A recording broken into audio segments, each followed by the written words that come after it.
Bonjour, dans cette vidéo, nous allons aborder les relations internationales, donc c'est savoir les mobilités internationales que l'on opère auprès de nos étudiants dans le cursus E2I. Alors pourquoi partir à l'étranger?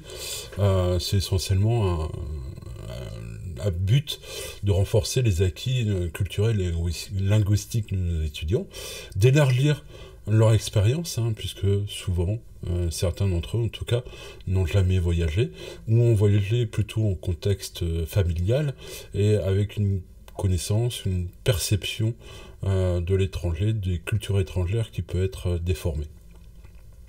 Et enfin, c'est quasiment maintenant un passage obligatoire pour les entreprises qui sont internationales, d'avoir une expérience à l'international.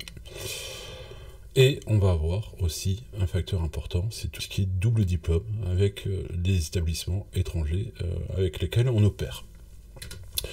Donc la mobilité peut se faire lors des stages, donc les stages qu'on propose lors du cursus, soit en première année du cycle ingénieur, donc en 3E2I, deuxième année du cycle ingénieur 4E2I, mais aussi le stage final d'études, qu'on appelle le projet de fin d'études. Donc là, les stages se font dans les entreprises à l'étranger. Donc là, il y en a tous les ans, soit en Europe, soit sur le monde plus largement, sur d'autres continents. On va avoir des départs lors de périodes académiques, donc là sur un semestre, soit le deuxième semestre de la quatrième année, soit le premier semestre de la cinquième année. Donc là on travaille à peu près avec 40 partenaires internationaux, donc à peu près entre 25 et 30 européens, et le reste sur le continent américain, sud-américain, nord-américain, Afrique, Asie. Et on va voir des doubles diplômes. Donc on a des doubles diplômes avec l'université de Strathclyde à Glasgow en Écosse, dont le devenir est suspendu aux potentiels accords liés à la sortie du Royaume-Uni de l'Europe.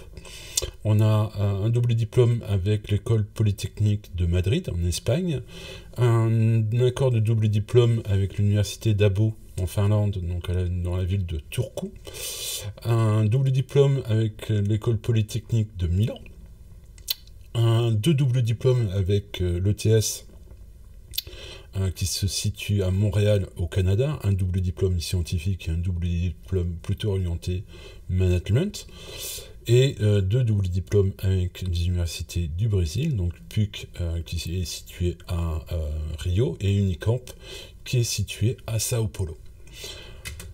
Voilà pour les relations internationales. Donc les relations internationales, les mobilités sont obligatoires pour tous les étudiants francophones et sont facultatives pour les étudiants non francophones, puisqu'on considère qu'ils sont déjà en mobilité, de par le fait qu'ils ont quitté leur pays de natal sur des formations en France. Je vous invite à voir les vidéos les autres vidéos que l'on propose pour présenter le département et la spécialité E2I.